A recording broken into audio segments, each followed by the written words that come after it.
Hey guys, so I tried my hand one more time with CPS. Um, I unfortunately did not get to finish my report with CPS online because my whole family's been dealing with the flu. Um, I started the report, but I didn't get to finish it. But what I did get done, like if you wait so long, or if you leave a report on draft or like in draft, whatever, like for so long, like they automatically submit it. I don't know if that had something to do with it or not, but the report that I made obviously was not recommended for investigation. Surprise, surprise. I really think that even the information that I gave them, like so far in my report, like I mentioned Gamer Bay having the gun, or talking about having the gun, like, basically saying don't test me. I'm crazy. You don't know what kind of crazy I can do or I can be. Um, I mentioned all kinds of things, but I don't think CPS likes me. I think that's what it is. I'm coming to the conclusion either they truly don't give a flying fuck about these kids and these kids are just going to suffer until the day they die in Olivia's hands, because let's be honest here. That's going to happen at some point. Um I mean, I think they or either that or they just don't like me. Does it, like, I could report that those children are being beaten black and blue and they're covered in bruises and they're laying on the floor gasping for air. And they would still say, yeah, I don't think so. I don't think we need to come out. Like, I don't understand. I don't think they like me. That's what I've come to terms with. They're just like, fuck you. Fuck you, lady. That's exactly what I'm thinking. I don't know what else it could be. Those are the only two things. They really, truly don't care. Because obviously the things that I'm reporting is enough. Enough. To have Gamer Bay come to your door in the middle of the night and your kids, hiding under the blankets and saying, stranger, stranger. Don't answer the door. Like, and AJ cussing, saying the N word, and all kind. I mean, Kalani's bike doesn't even fit her. It's too little. The damn child needs to go to the doctor again. The other day she was coughing in the car, and Olivia's like, "Oh, she's tired." You don't cough when you're tired.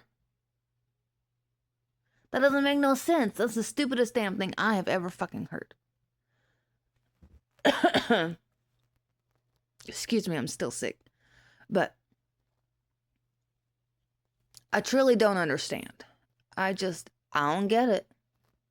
Like, what the fuck? So, I mean, don't be afraid. I'm telling you, don't be afraid to make that report, that CPS report. Maybe if somebody else makes a report, somebody who can provide detailed information, I mean, don't be afraid to do it. You're going to be anonymous. No one's going to know who you are. And, just if you don't know what to look up, just look up Texas CPS. That's all you got to do. She's in Dallas. I don't know her address. They want you to provide the address, or they'd like for you to provide the address. I don't know Olivia's address. I've never known her address, but I do know that she is in Dallas. And I feel like all they have to do is just look up her information. Look up her phone number, I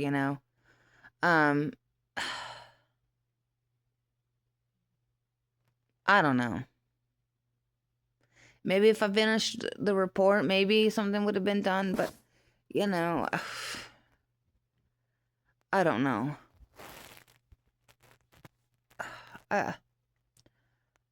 I'm disgusted, I'm sickened, and fuck.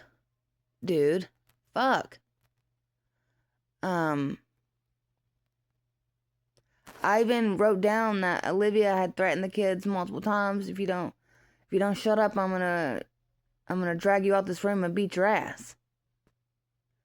I even said that she had said on multiple occasions she was gonna take Kalani, the kitten and stuff. She was gonna take them down by the lake. I hope you know how to swim. They don't care. I guess they think it's some kind of like show that it's not true. Like she doesn't mean these things. And even if she doesn't mean these things, excuse me, that's not things she should be saying to her children. That's not things she should be saying at all to her children. What the fuck? Oh my God. These kids, they need help.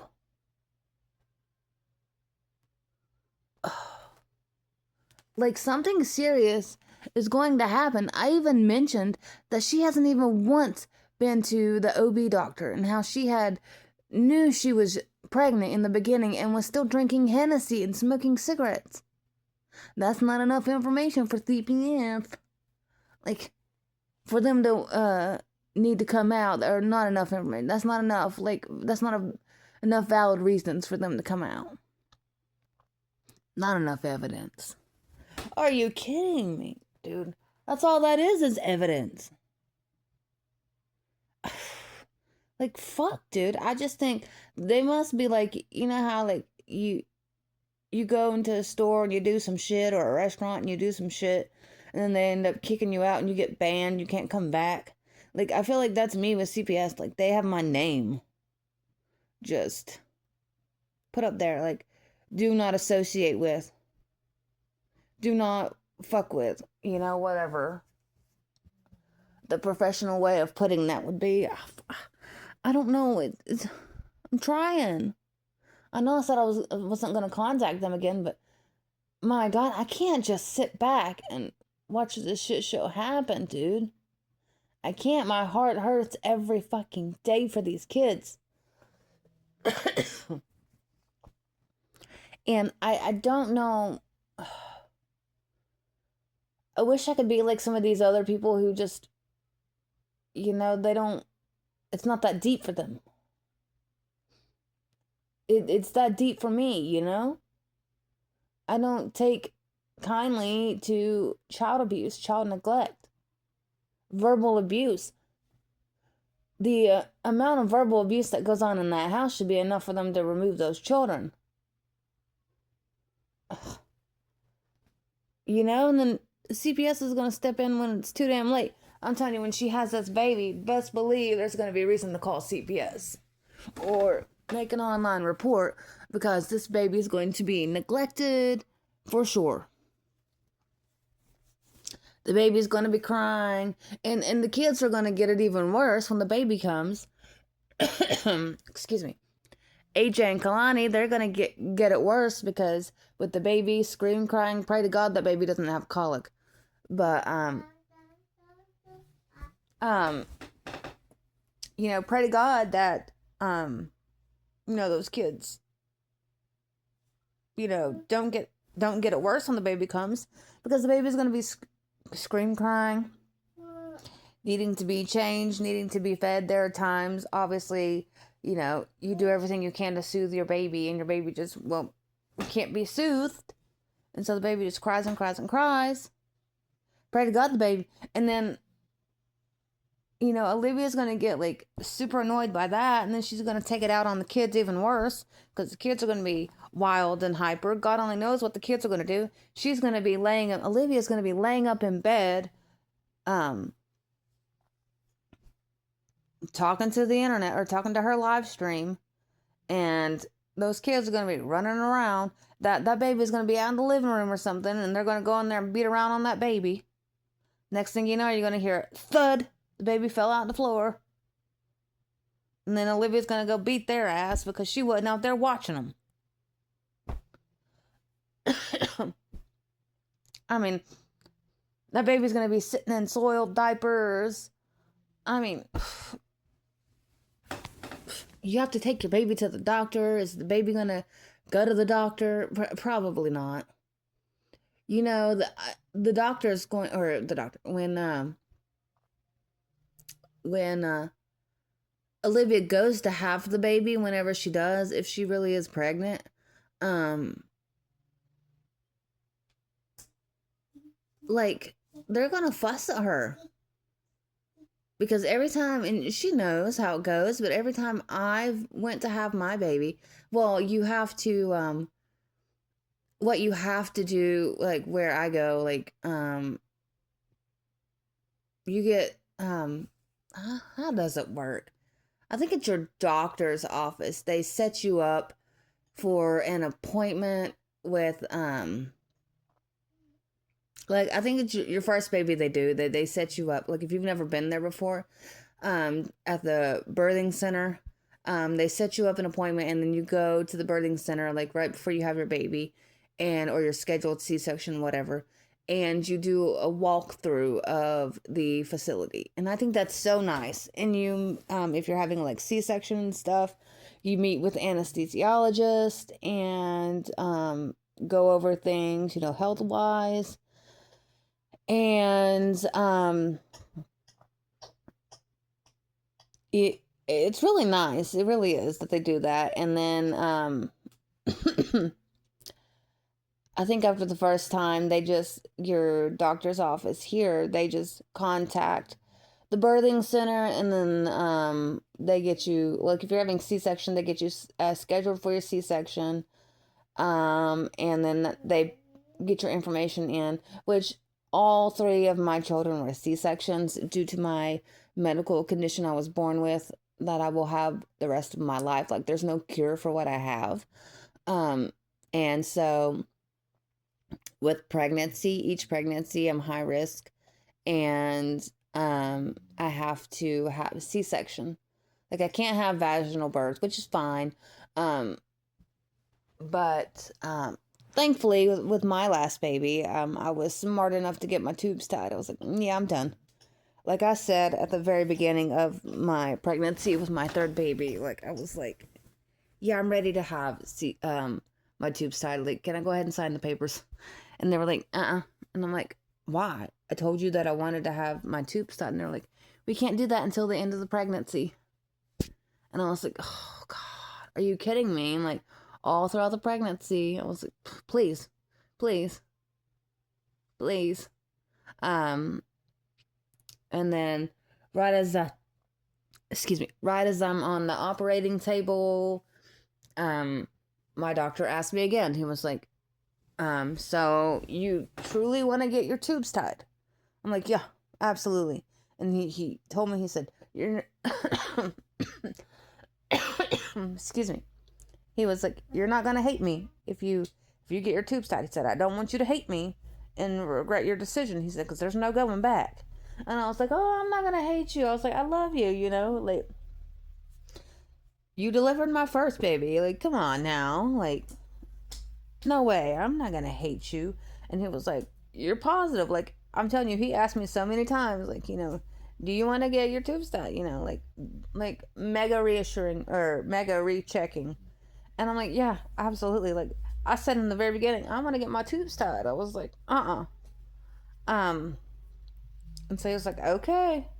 He was like, I'm telling you. He said, don't you hate me. And I'm like, I'm not going to hate you. And the moment I got my tubes tied, I remember thinking, I don't know if I said it out loud, but I was thinking, thank God. Thank God. I think the coolest thing for me, though, is I got to see my C-section.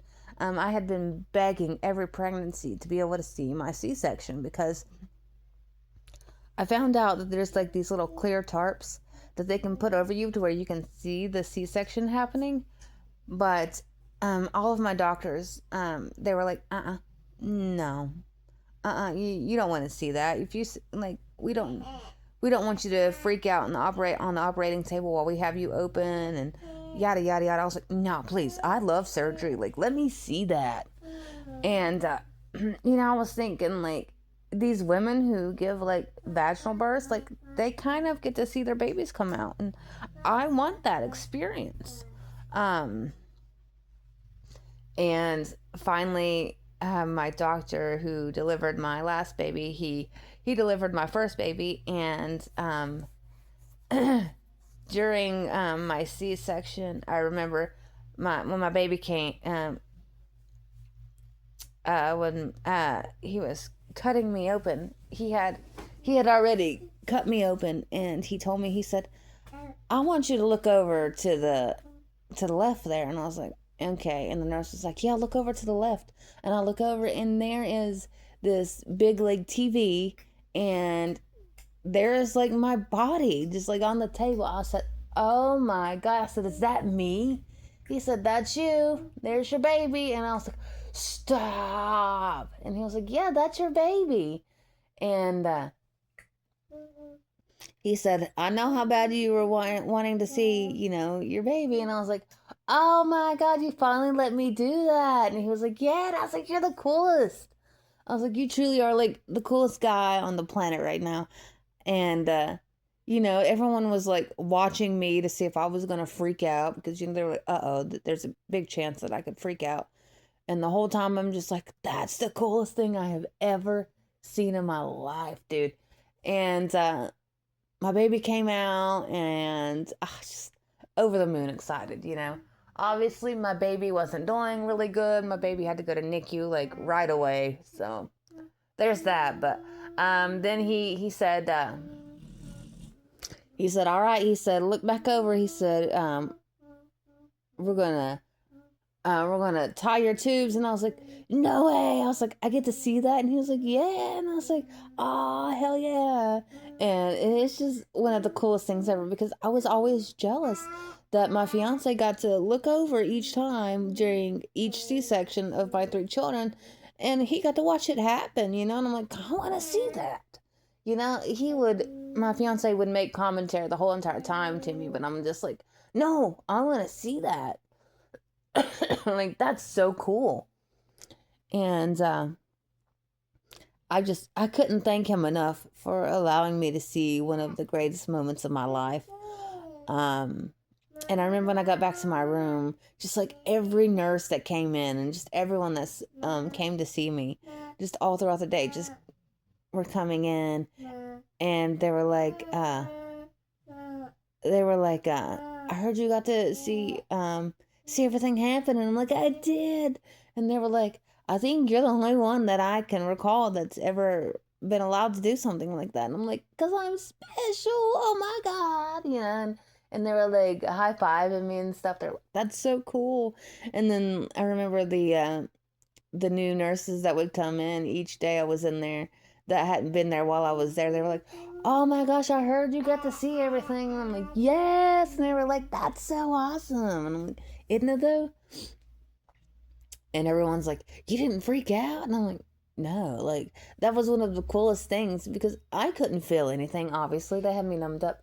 So I'm like, yeah, I couldn't feel anything. And it was kind of like watching, like, Grey's Anatomy or something, like, that's what it kind of, it's kind of what it was like. I'm watching somebody else have surgery done. Not me, but it was me. And it's just, oh my God. I'm telling you, I cannot thank my doctor enough for allowing that to happen. But, anyway, when Olivia gets to the doctors, or the birthing center, whatever they call it there, like, they're not going to be prepared for her. They're not going to have a room for her. They're not going to have, because when you get there, like, they have a room already prepared for you. You have to be there at a certain time. For me, each time was 5 o'clock in the morning. Oh my gosh, I remember with my first baby, it was like we got there like 4:30 in the morning, and we were sitting, my fiance and I were sitting out in the parking lot. It's like pitch black outside. There's hardly anyone at the hospital, and it's all quiet outside, not much traffic. And I'm just sitting there, and I said, we got about 30 more minutes, and my C-section was scheduled at 8. And I was like, can you believe it? In 4 hours, we're going to have a baby. like an actual baby. I was like, we're gonna be like actual parents. I was like, yeah, we're parents now. I was like, but we're gonna be like for real parents.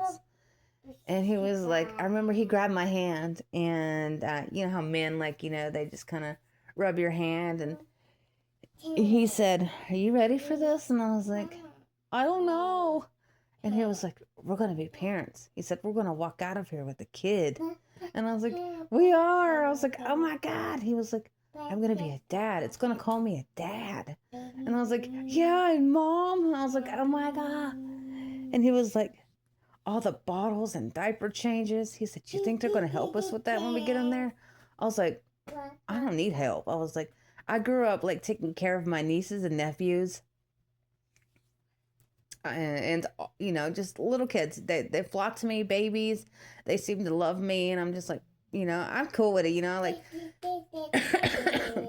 I wasn't worried about any of that. Like I already knew, like, motherly instincts already kicked in long time ago. Like I know how to take care of a baby. Like it was no issue. But my fiance, like, I remember when my sister had her last baby. Like one of my sisters had her last baby, who wasn't much older than my uh, uh, 4-year-old. And I remember we went to see her in the hospital when she had the baby, and my sister goes, oh, do you want to hold the baby? And my fiance goes, no, I'm good. I was like, oh, come on. And he's like, no, I'm good. And he was like, I'm scared to death I'm gonna drop that baby. He said, no, I'm good. And that's what he was saying. He was like, what if I drop the baby? And I was like, you're not gonna drop the baby. I was like, you sit down with that baby. You sit down. I was like, there's chairs in there. Sit down. And I remember we got in there, and they were hooking me up to all the machines, and my fiance goes, what are all these machines for? Like, he was so worried. And the nurse was like, oh, first time dad? And he said, yeah. And she was like, oh, you got this. And she was explaining everything. And I was like, no, I'm good. You ain't got to explain everything. Like, I get it. And she was like, oh, is this your first baby? I was like, yeah, it's my first baby. But I was like, you know, I raised my nieces and nephews. I know the ins and outs. And she was like, oh, okay.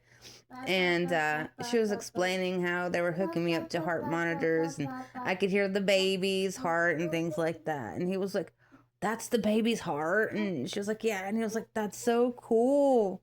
And he was just so amazed by everything. It was just so sweet. But you know what sucks? Olivia's gonna have her baby by herself, which apparently I heard isn't the first time. But I couldn't imagine, like, having your partner there with you, like, is, and obviously a partner that is a good dad, a good person, you know, is really into you know, and is loves you, makes the experience a million times better. I remember the first time that my fiance held my firstborn, and I'm gonna get emotional. Sorry. My baby's 7 now. He's not really a baby anymore, and God, he's gonna be 8 this year, and he's going on 2nd grade this coming up year, and I can't, you know. And then my 4-year-old will be 5 this year, and he's going to school. He's starting pre-K this year, and I already have a 2-year-old that's gonna be 3. Like, where does time go? Like, makes me sad. But I couldn't imagine having a baby alone. I could not, would not, don't want to. Like, I have no interest in that whatsoever. I'll tell you what, though, with my first baby, like, if you're pregnant right now and you're having your first child, I don't know how you feel about it, but I personally wished people would have, like, left me alone the first day in the hospital, like me and the baby and my fiance. Just, I wished everybody would have started piling in the second day, you know, because where I had the C-section, like I was already like numbed up, and peeing through a catheter and and just the medicine they gave me, I was so loopy and out of it. Like I looked like a drug addict, like like a pillhead. I couldn't keep my head up, and I'm just dozing in and out, and it just was not a good time. And everyone just kept coming in and out all throughout that day. And I appreciated people coming to see me and the baby and everybody. It was a great time. But also, I'm just like, I wish it would come the next day when I'm not so loopy and they can take this catheter out of me and I can feel more human. I can go take a shower and get myself a little done up, which I brought clothes, like a change of clothes for each day and stuff like that. But with my other two kids, like I didn't care. I just laid in the hospital gown. Also, I don't care. Like there's no point in getting up and changing. You see on social media, you see a lot of these women social media influencers who, when they're in the hospital, they're done up with makeup and their hair is done and their nails are done, and every day they're in their satin PJs and their clothes, and it's just like, no. And they're sitting there like putting on makeup. Like, don't do that. That's stupid. That's so stupid. You just had a baby. Relax, lay down, and just enjoy the pampering. You're getting pampered essentially. Just stay in your hospital gown. You'll be fine. I mean, paparazzi's not going to come in and snap pictures of you. Like, oh my God, so and so influencer was staying in a hospital gown. With drool coming out the side of her face and her hair all messed up. I didn't care with my second and third baby. I mean, yeah, I still overpacked. I mean, I brought clothes to change into, sure, but when with my second born, he was in NICU as well, and I remember the I brought change of clothes to go back and forth to see him in the NICU. I went 2 times a day while in the hospital. And obviously while I was out of hospital and with my third baby.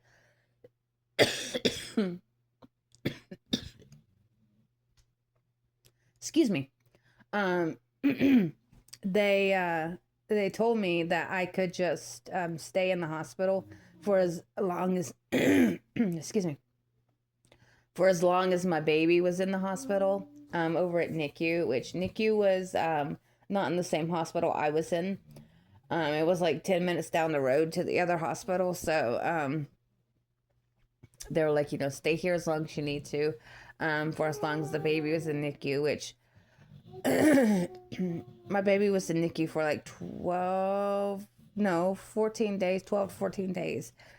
And I had no interest in staying in the hospital that long, but I did stay in there for an extended stay for sure. And I made sure though to go twice a day to go see my baby. And just saying, if you're pregnant and your baby ends up in NICU, you will be fine. I promise. It's a scary experience. It's heartbreaking. If you cry, if you scream out, if whatever your emotions are, they're valid. Don't feel like they're not valid. If you feel like you need to drop to your knees and scream out, go for it. If you feel like you need to sob hysterically, go for it. It's it's a sad experience, and it's something that just yesterday my oldest was wanting to look back at baby pictures of himself, and I was just scrolling through my phone. I said, absolutely. I said, let's go look at him. And I came across my baby, my 2-year-old and my 4-year-old, their NICU pictures, and I just started crying. And it's just to see what they've overcome is just, it's amazing. It really is. Um, it makes me sad. It makes me so sad to think about. Yeah, baby. But NICU stay won't last forever. Like, it feels like it when my last baby was in there. She was in there for like 12, 14 days.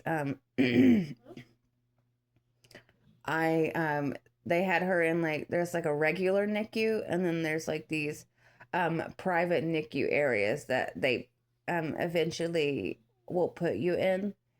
Um, and they put her in one of the private rooms, and I think they put you in the private rooms if they're not sure how long you're gonna be, like, your child's gonna be in NICU for. Um, Kind of like being admitted into the hospital. You know, you go to your hospital room. But I just kept seeing all of these babies getting released before my daughter, and I remember I was sitting in the room one day with her, and it was, I wouldn't say quiet because you're constantly hearing like monitors and beeping nonstop from every which direction, and understandable. And there was a baby that was in the room, like in front of her, and the baby was crying nonstop and like every day, and it was just so sad. Such a sad place to be, but I remember I was sitting in the room.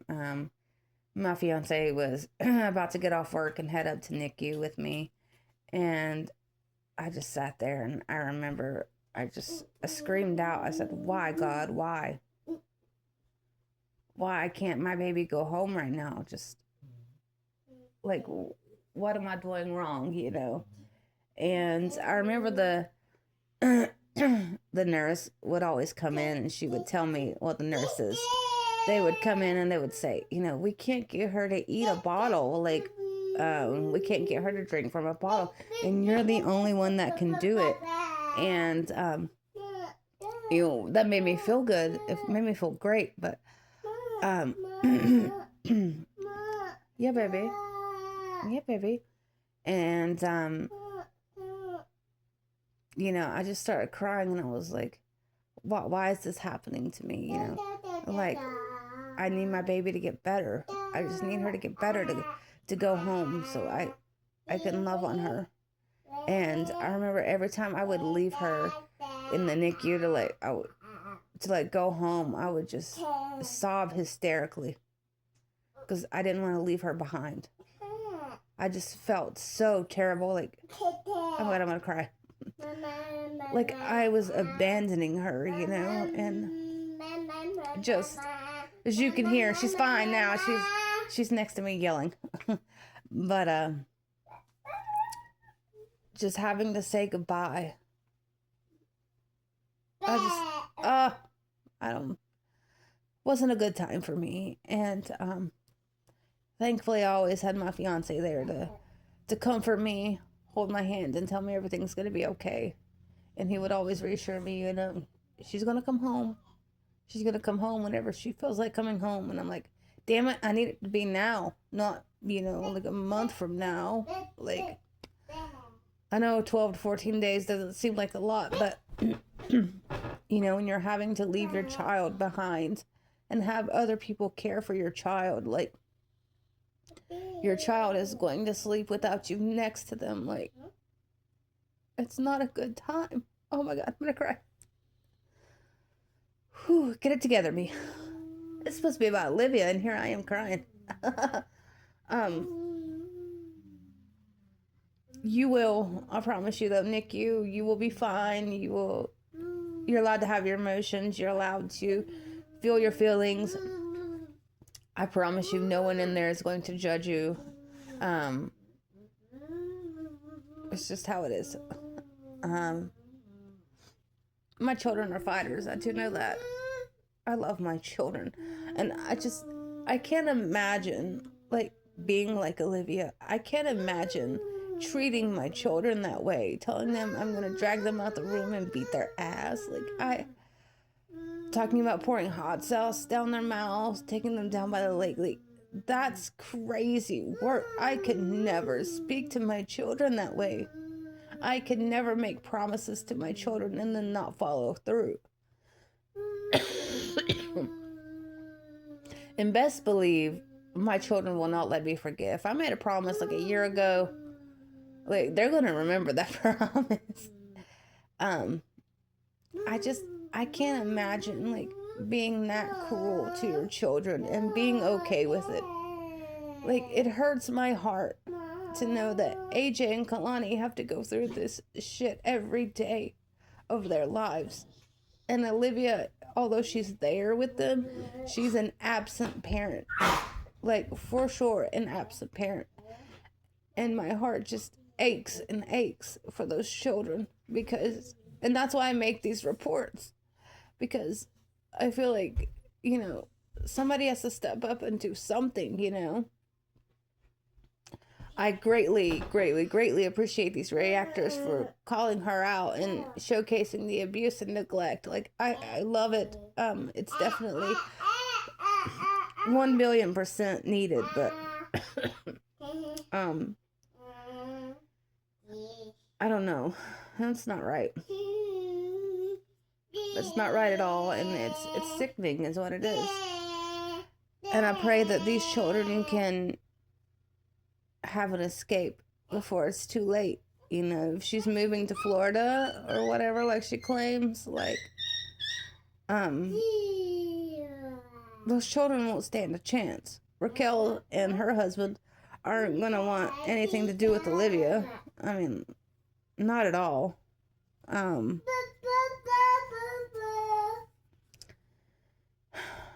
I don't know.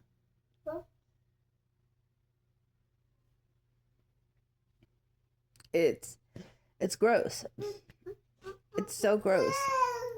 Like, that baby's due in a few months, a couple months, whatever, 2 or 3 months. She hasn't even gotten a bed for that baby. A bed. Like, does she plan on putting the baby in the bed with her? I don't know. Yeah, baby. Oh yeah, use that voice, girly bug. Oh yeah. I don't know. I truly don't know. My heart hurts. That's all I know. My heart hurts for those kids.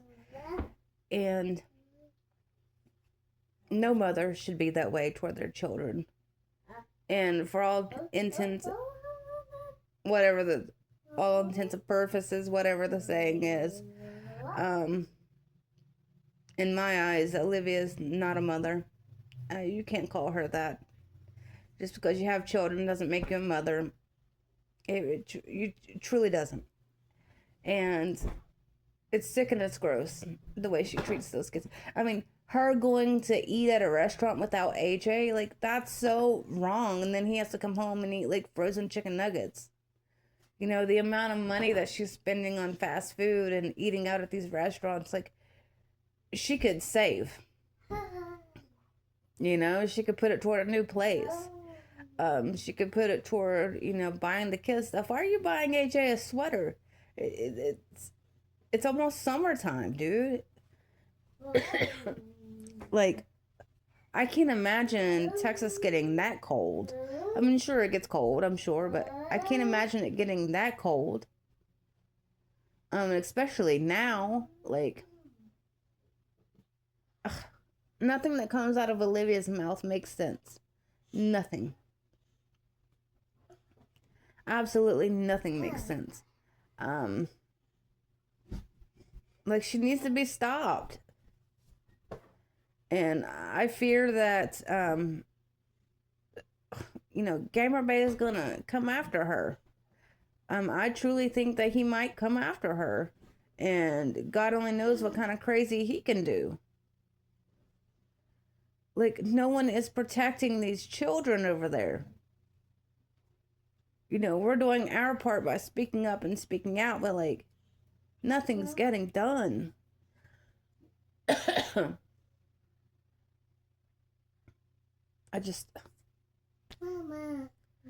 I'm telling you, if CPS does step in, it's going to be too late.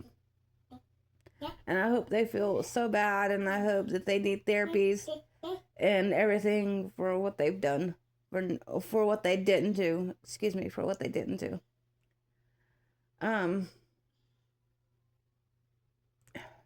It's gross.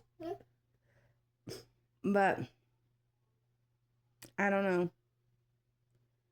I just feel like CPS has me on like a blocked thing, a banned thing, whatever. They won't listen to me no matter what I say. So if you feel the need to go make that report, whether it be through the phone or online, go for it. Absolutely go for it.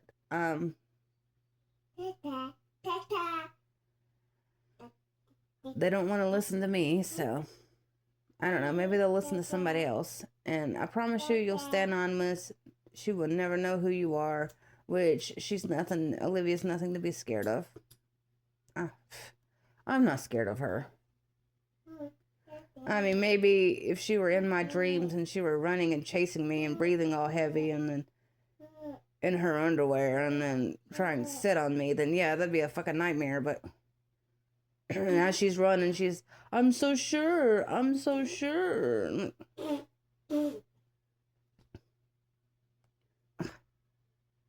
You lose, I win. Like, that would be a scary ass dream.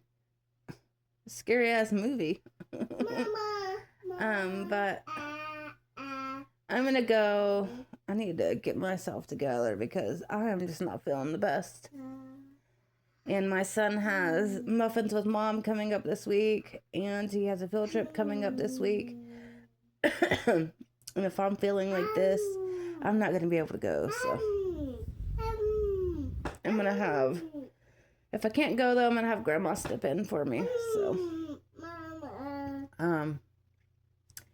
and plus, my 4-year-old's at grandma's right now. He's been at grandma's for the past few days, and she did tell me, she called me today and said he's starting to sound a little bit better. So there's that. That's fabulous news.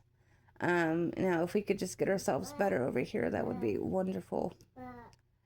The kids' uncle's coming back in town for Mother's Day, so they're going to want to hang out with him, which when he was here about 2-3 weeks ago, they were sick, so I don't know, we just can't seem to knock this crap out.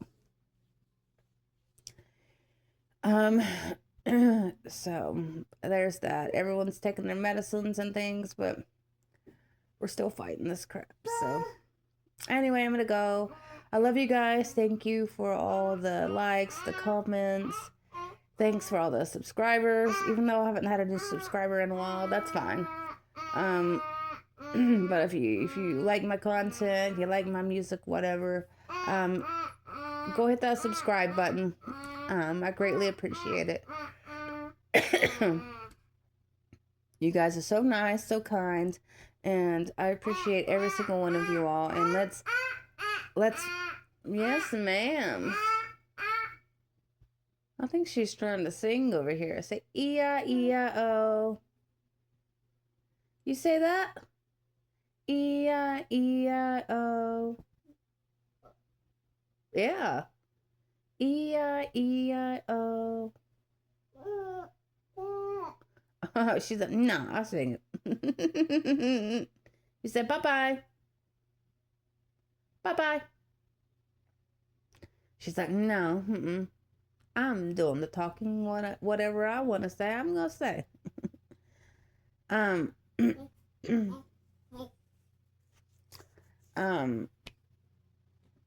Let's try our hardest and do whatever we can to spread awareness. And I've said it before, if there's anyone on YouTube, yeah, baby.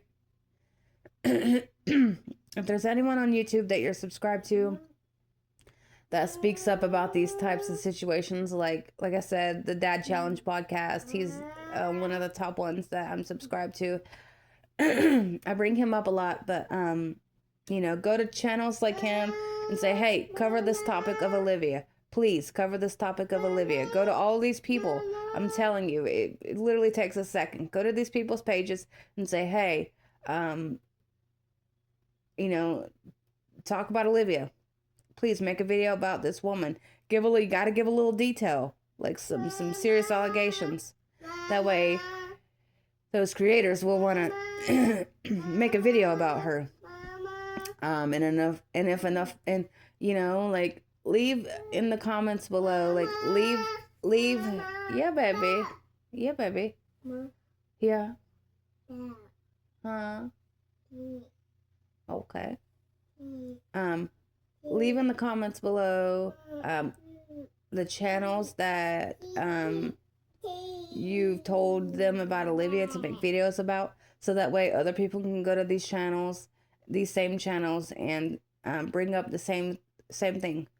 And then if enough people like bring it up to like these creators, then they'll be like, oh, I had like 50 people want me to cover this one lady, then let me do it. I feel like that's how that works. If you have like 1 or 2 people that agree with you, like your post or whatever to these creators, they're going to like skip it, but if you have like 50 or so, they'll be like, oh, let me check into this person.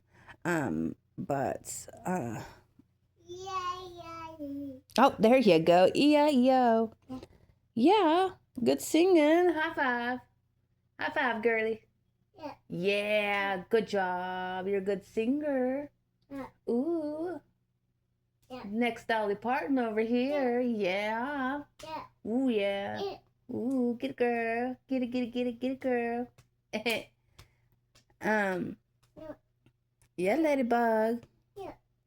Woohoo. I don't know. I feel like that's the only thing we can do. And I feel like I've rambled for far too long. But, yeah, sorry for crying. I get very emotional when I talk about my kids or my animals and my fiance. Like, I get emotional about the people I love. My dog yesterday decided to eat some cat food, and boy, has his stomach been messed up. Oh my God, he's had such bad gas, and he's looked so sad yesterday, and just so miserable, and he's not feeling the best. So that makes me really sad too. He just looks at me with this little pouty lip, like, help, help, help.